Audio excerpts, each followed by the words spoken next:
Okei, eli tänään on maanantai ja meillä olisi taas uutisia. Meillä on tänään kaksi uutista Ylen selkouutisista, terveysasemista ja susista. Aloitetaan tuolla terveysasemat kesällä kiinni uutisella. Me katsotaan vähän uutta sanastoa ensin. Aloitetaan tuosta sanasta hyvinvointialue. Tämä on sana, jota usein kuulee, kun lukee Suomen uutisia. Mulla on tässä pieni selitys. Voitko lukea sen meille? Hyvinvointialue on alue Suomessa, jolla on samat terveydenhoitopalvelut. Esimerkiksi Itä-Uudenmaan hyvinvointialue, Lapin hyvinvointialue. Mhm. Eli Suomi on jaettu tällaisiin hyvinvointialueisiin, ja se liittyy tuohon terveydenhoitoon. Eli jos sä olet vaikka Itä-Uudenmaan hyvinvointialueella, se tarkoittaa, että niiden palvelujen järjestäjä on aina sama. Eli tätä tarkoitetaan. Se ei ole aina sama kuin esimerkiksi Uusimaa on kunta, mutta Uusimaalla on monta eri hyvinvointialuetta. Katsotaan, tämä tulee siinä uutisessa myöhemmin. Katsotaan toinen sana, jota tarvitaan tänään. Se on seutu. Seutu on vähän sama kuin alue, mutta yleensä seutu tarkoittaa jotain isoa aluetta, jolla ei ole tarkkoja rajoja. Eli se on vähän sellainen, ää, sen ei tarvitse olla esimerkiksi, jos Vantaa. Vantaa on selvästi, se on kaupunki tai kunta, mutta Vantaan seutu olisi sitten Vantaa plus ehkä Vantaan lähialueet, vähän isompi alue. Kotiseutu, pääkaupunkiseutu, maaseutu. Tämä sana on monissa eri suomen kielen sanoissa. Mitä toi pääkaupunkiseutu tarkoittaa yleensä? Hmm. Pääkaupunkiseutu esimerkiksi Helsinki alue. No sitten tarkoitatko Vantaa tämä Vantaa Ja Espoo. Espoo? Ja. Joo. Ja tyypillisesti, jos joku sanoo pääkaupunkiseutu, hän tarkoittaa Helsinkiä, Vantaata, Espoa, ehkä vielä toi Kirkkonummi kuuluu siihen vielä. Eli se tarkoittaa sitä koko Helsingin aluetta, Helsingin seutua. Onko Kauniainen? Kauniainen, joo, kyllä. Nämä kaikki kuuluu siihen pääkaupunkiseutuun. Ja puhekielellä me sanotaan tätä PK-seuduksi, koska pääkaupunki PK. Eli siellä on myös se seutu, ja meillä on vielä toi maaseutu. Siellä on myös toi seutusana. Miten sä selittäisit maaseudun? Mikä on maaseutu? Niin, maaseutu. No, kun mietin. Onko tämä... no, mä en varmaan. Joo, joo, toi maaseutu me yleensä tarkoitetaan niin kuin alueet, tai alueet, jotka ovat kaukana kaupungeista. Eli siellä ehkä asuu vähän ihmisiä, mutta siellä ei ole mitään kaupunkia lähellä. Silloin me sanotaan, että se on maaseutua. Eli siellä on myös toi sama sana. Ja kotiseutu. Kotiseutu tarkoittaa aluetta, josta sinä olet kotoisin sitten.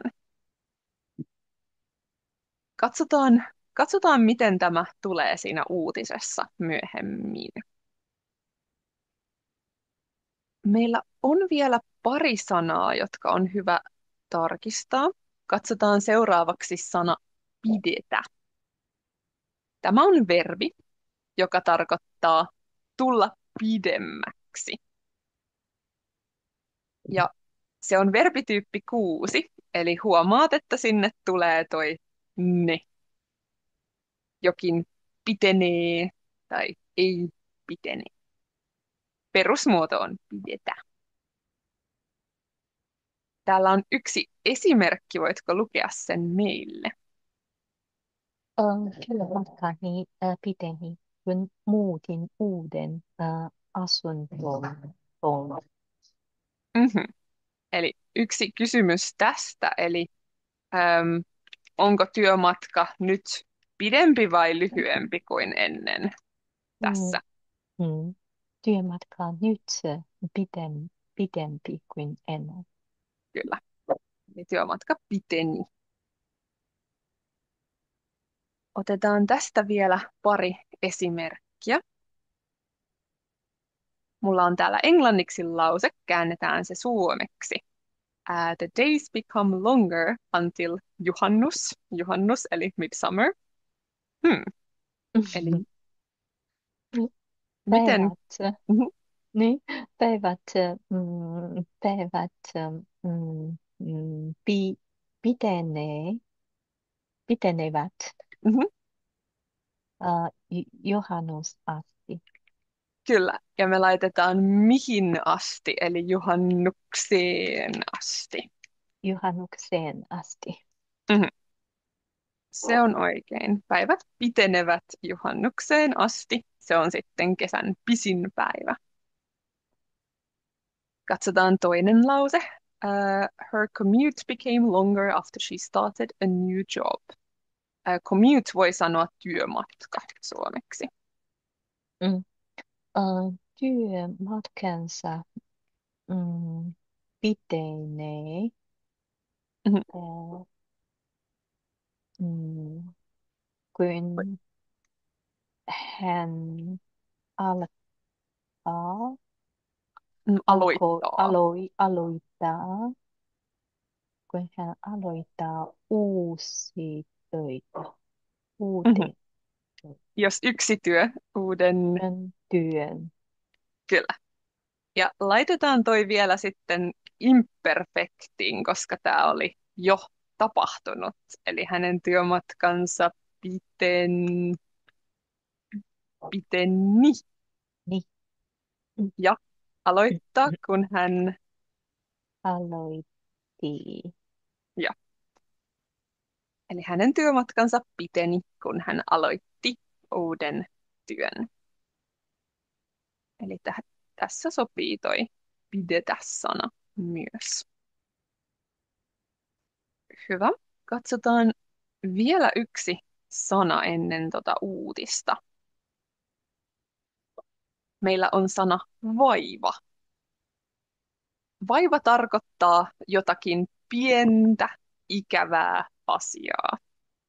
Se voi olla esimerkiksi joku fyysinen ongelma. Esimerkiksi voitko lukea tämän?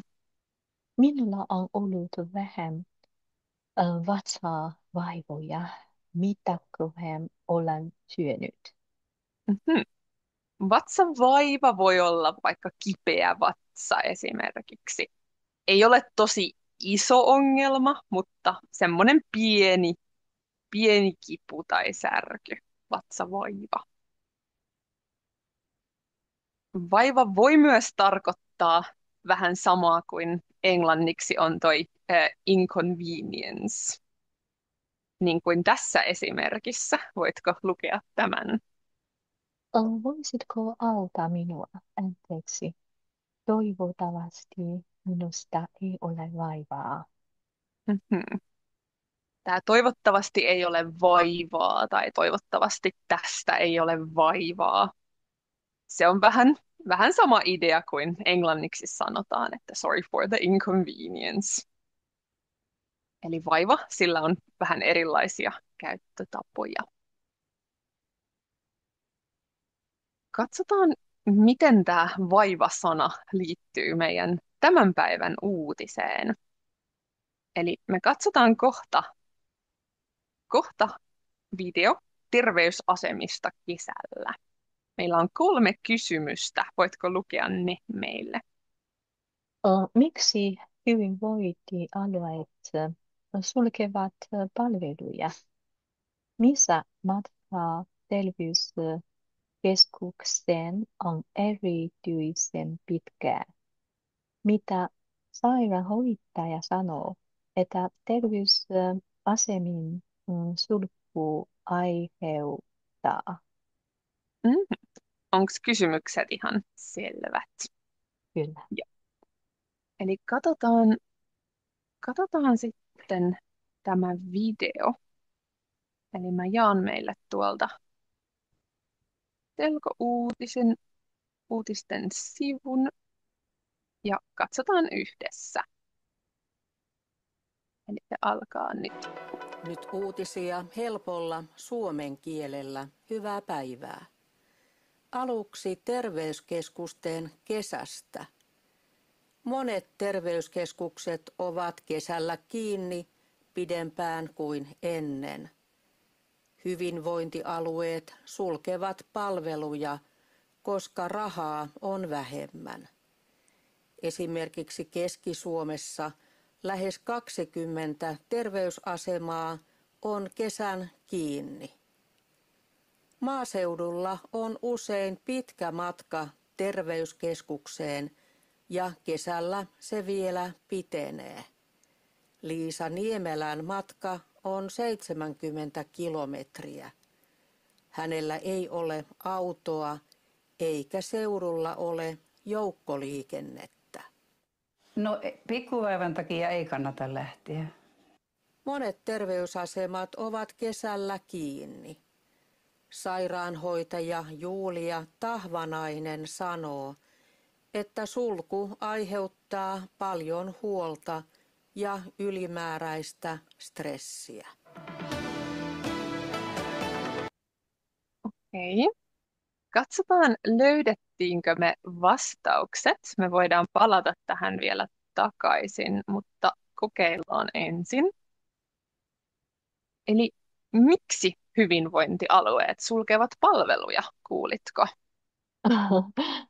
Koska rahaa puutuu. Ja se oli ihan täysin oikea vastaus, eli koska rahaa ei ole tarpeeksi tai rahaa on vähemmän. No toinen kysymys, missä matka terveyskeskukseen on erityisen pitkä? Millä alueella? Keski-Suomi Mhm, alue. mhm. Joo, voi sanoa näin Keski-Suomen alue. Keski-alueella. Mhm. Joo, siellä puhuttiin Keski-Suomesta ja sitten siellä sanottiin myös se ää, maaseutu, eli maaseudulla. Siellä alueella on erityisen pitkä. 3. kysymys oli, että mitä sairaanhoitaja sanoo, että terveysasemien sulku aiheuttaa? Mm. Hmm, Terveysasemien sulkaa aiheuttaa paljon ylimääräistä stressiä ja huolta. Joo, täysin oikein. Siellä sanottiin noin 2 asiaa. Eli se on stressaavaa ja sitten siitä tulee huolta. Siellä on toi huoli, eli worry. Joo, mitä luulet? Onko se aika stressaavaa, jos on vaikka 70 kilometriä seuraavalle terveysasemalle? Joo, se yli 1 tuntia ajaa Mhm. aikaa, jos tosi kiireinen, tosi vahva, vakava sairaus. Mm, Kyllä, se aiheuttaa stressiä ja huolta. Niin. joo. Niin ajattelen, että jos olet vaikka vanhus ja tarvitset Mm. usein terveysaseman palveluja, niin se voi olla aika paljon matkustusta, jos täytyy koko ajan matkustaa se tunti terveysasemalle. Joo, eli ei niin hyvä uutinen. vähän, vähän ehkä huono juttu. Ok, mutta me löydettiin sieltä vastaukset ja mä kysyn vielä yhden asian tästä. Ootas mä jaan ton uutisen tekstiversion vielä. Siellä haastateltiin tätä yhtä vanhusta, Liisa Niemelä, ja hän sanoi, pikkuvaivan takia ei kannata lähteä. Siellä oli se vaiva-sana. Ymmärsitkö, mitä tämä Liisa Niemelä tarkoitti tässä? Joo, mä arvasin, kun hän sanoo tämän lauseen, tarkoittaa, jos pieni sairaus ei kannata matkustaa niin pitkää matkaa sairaalaan. Kyllä, sä ymmärsit täysin oikein, eli ehkä täytyy sitten vähän miettiä, onko tämä oikeasti niin tärkeää, että kannattaa matkustaa. Eli pikkuvaivan takia ei kannata lähteä. Ok. Mennään sitten takaisin meidän esitykseen. Eli tämä oli ensimmäinen uutinen. Meillä on tänään myös toinen uutinen, ja se on ihan täysin eri aiheesta. Se liittyy susiin. Eli susi, tämä eläin tässä kuvassa. Harjoitellaan ensin tota sanaa susi, koska siellä on vähän outo sanatyyppi. Eli susi on samaa sanatyyppiä kuin meillä on vaikka vesi ja käsi. Eli sama kuin meillä on vesi, vettä, veden, meillä on myös susi, sutta, suden. Monikko on sitten sudet, susia, susien. Eli katsotaan, miten tätä sanaa käytetään. Mikä muoto? Mikä, mikä näistä muodoista sopisi tähän lauseeseen? Mm. Joskus sudet käyvät ihmisten pihoilla. Joo, sudet käyvät. Entä tähän? Suomessa on paljon susia. Paljon susia. Kyllä, se oli monikon partitiivi. Entä tämä? En ole koskaan nähnyt edes suden. Yhtään sutaa. Mutta joo, tähän tulee negatiivi, eli partitiivi. En ole nähnyt edes yhtä sutta. Entä tämä? Veljeni sanoi, että hän oli nähnyt metsässä mm, susia. Susia. Joo, tämä sopii tähän, jos hän on nähnyt paljon susia. Mitä jos hän sanoo, että veljeni sanoi, että hän oli nähnyt metsässä yhden, Yhden susi. ja sitten tulee yhden genetiivi, Suden. yhden Suden. suden. Joo, Yhden suden. kyllä. Hän oli nähnyt metsässä yhden suden. Oletko Oletko? sinä, oletko sinä koskaan nähnyt susi? Suden? Susi. Joo. Voi sanoa, oletko nähnyt suden tai oletko nähnyt susia? Joo, susia. Joo. Mhm. Oletko sinä? Olen nähnyt eläintarhassa, mutta en luonnossa. Ei minäkään. Joo. Ja en tiedä, voiko oikeasti sanoa, että Suomessa on paljon susia. Suomessa on susia, mutta niitä ei ole nyt niin paljon. Ei ole ehkä tosi normaalia nähdä niitä, varsinkin jos asuu kaupungissa. Joo, susi. Onko susi pelottava eläin sun mielestä? No, Vai onko no se ei, söpö? ja se nauta söpöltää jokin koira, niin mä ei pelottaa susia. Jos on pelätä, meillä on pelätä plus partitiivi, eli en pelkää En susia. pelkää susia. Ja, En pelkää susia. mhm. Joo, sama täällä. En pelkää susia. Pelkään karhuja varmasti paljon enemmän. Karhu on pelottavampi. Ok. Katsotaan, mitä muita sanoja me tarvitaan. Tässä uutisessa on myös toi verbifraasi olla huolissaan.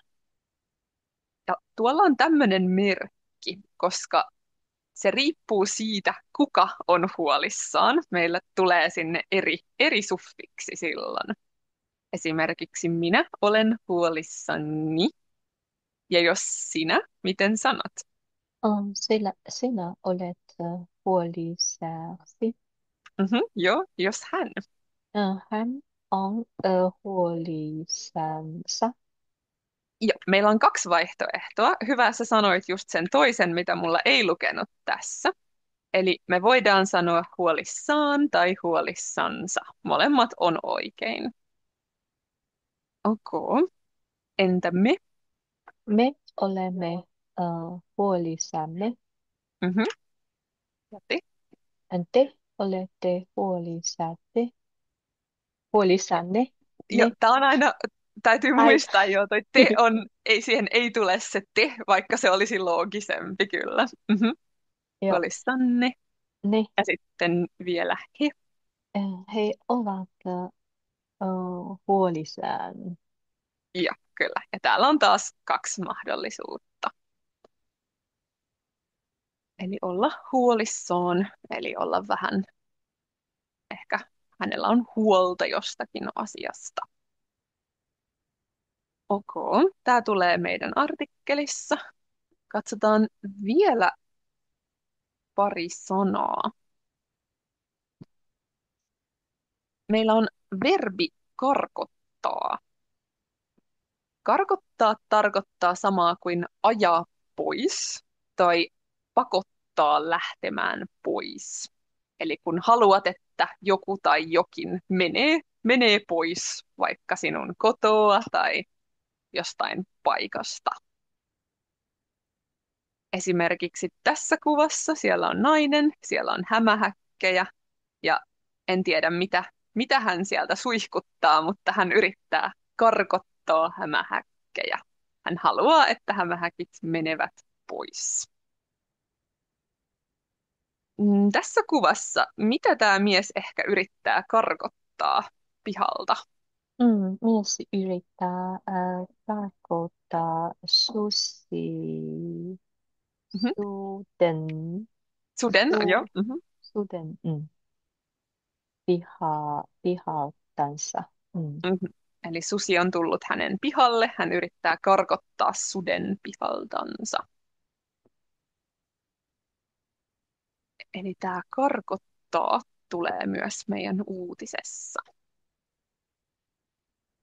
Katsotaan vielä, vielä yksi sana. Meillä on vielä sana rauhoitettu. Rauhoitettu on adjektiivi. Se tarkoittaa samaa kuin suojeltu tai sellainen, jota yritetään suojella. Suojella on siis to protect. Tässä on myös pieni selitys. Voitko lukea sen meille? Jos eläin tai kasvi on rauhoitettu, se tarkoittaa, että sitä ei saa häirittää tai tapaa. Siitä voi tulla sakkoa. Mhm. Eli Suomessa on lista eläimistä ja kasveista, jotka on rauhoitettuja. Mulla oli tuossa muutama esimerkki. Siellä on merikotka ja tämmöinen kuin naali ja sitten tämmöinen perhonen kuin harjusinisiipi. Ne on esimerkkejä rauhoitetuista eläinlajeista.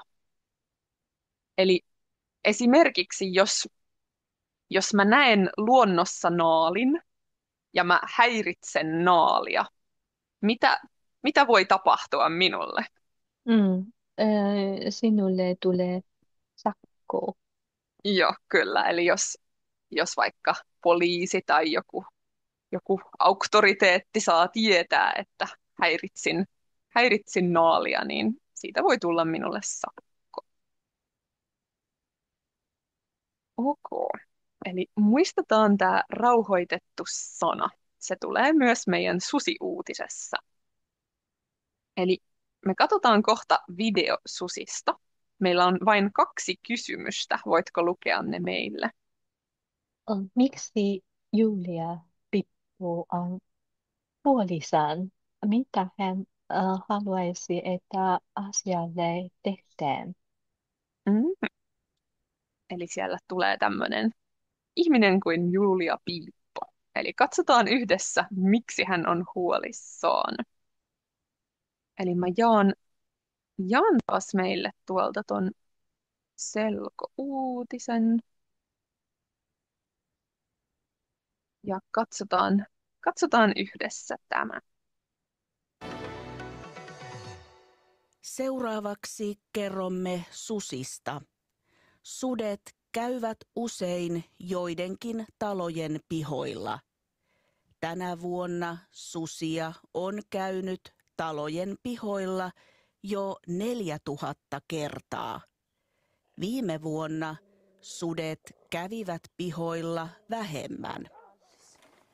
Etelä-Pohjanmaalla Isossa Kyrössä susi käy maatilan pihalla melkein joka päivä. Julia Piipolla on maatilalla hevonen, joka pelkää susia. Hevosella on stressiä ja se on rauhaton. Piippo on huolissaan, koska hevonen on raskaana.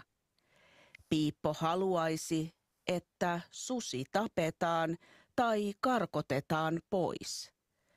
Siihen on vaikeaa saada lupa, koska susi on rauhoitettu. Sudet käyvät usein joidenkin talojen pihoilla. Okay. Eli se oli tosi lyhyt uutinen, mutta katsotaan saatiinko vastaukset. Eli miksi tämä maanviljelijä Julia Piippo oli huolissaan? Koska heidän pihalla tulee usein susia. Ja kyllä. Heidän pihalle tulee usein susia ja mikä vielä erityisesti oli hänen huolenaihe? Koska hänellä on raskaavana hevonen. Joo, kyllä. Hänellä on hevonen, joka on raskaana. Mm. Eli se on siellä pihalla ja sitten se hevonen saa ehkä stressiä tai pelkoa siitä, kun siellä käy niitä susia. No, mitä tämä Julia Piippo haluaisi, että asialle tehdään? Hän haluaisi susia tapetaan tai tapataan. Joo, kyllä. Siellä oli se tappaa, tapetaan ja sitten siellä oli se karkottaa. Niin, karkotetaan. Joo, kyllä. Siellä oli se passiivimuoto karkotetaan. Karkotetaan, niin. Juu, eli hän ei tykkää siitä, että sudet käyvät. Mm, mikä siellä oli ongelma? Miksi sutta ei voi helposti tappaa tai karkottaa? Koska susia on rauhoitettu eläin Ja Suomessa. juuri näin. Eli se ei ole niin helppoa, ei voi vain tappaa tai karkottaa sutta, koska sitä sutta ei saa tappaa tai häiritä Suomessa. Mitä luulet, onko se vähän vaikea tilanne tämmöiselle maantilan omistajalle? Niin, kyllä. Mm. No, ja sitten täytyy miettiä, miksi tänä vuonna tulee useampi kuin ennen. Eikä susi tarvitse jotain ruokaa, ei voi löytää luonnosta. Sitten tämä Mm. ja luonnon osa on pakko hoitaa sitten. Niin, ei häiritse tämä alue ihmisille ja sama aika myös lupaa susi tarpeeksi ruokaa. Niin, ehkä sudella on joku syy, miksi hän tulee sinne pihaan. Hän ehkä etsii ruokaa. Eli Mm. joo, kyllä siihen on varmasti jokin ratkaisu. jossa ei sitten häiritä sutta, vaan ehkä autetaan sutta myös. Kyllä. Ok. Eli tässä oli meidän uutiset tänään. Me jatketaan taas ensi kerralla. Kiitos paljon. Nähdään vielä. Moi moi. Moikka.